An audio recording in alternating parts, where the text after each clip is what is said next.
calanka.com.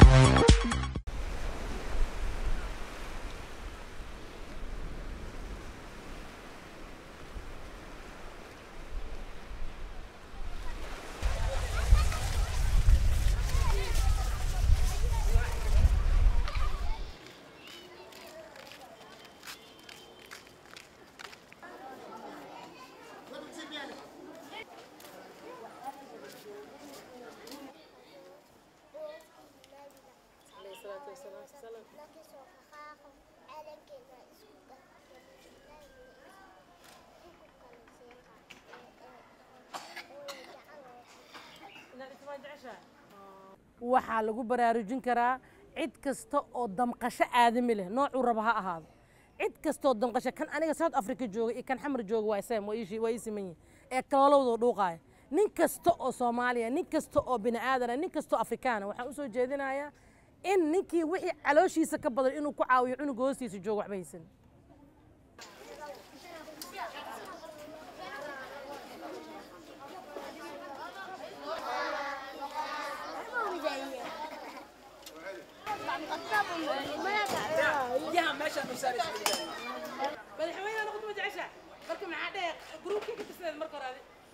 والدك انت الله ونعريس امين انت دمت الله ونعريس امين والدك الله ونعريس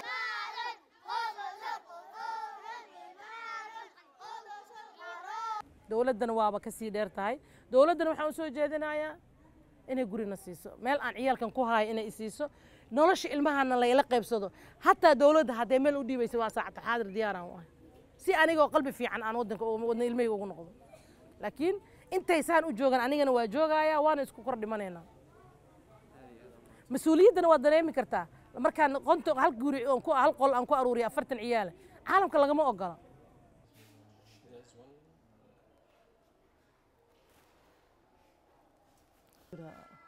كنا شون بقول حتى قل كيف هذا يا هي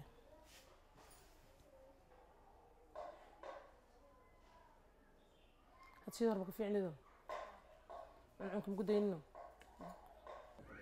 waxa igu dhiirigelinaya inaan caruurtan Soomaaliyeed aan wax u qabto caruurteydii ayaa waxa u damqaday dawlad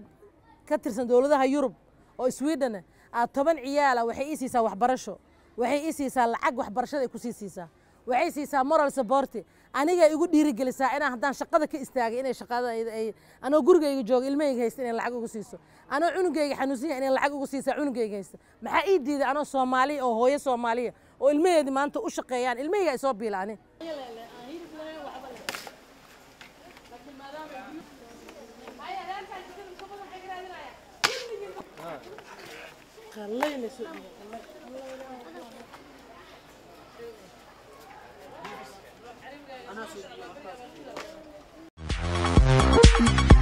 calanka.com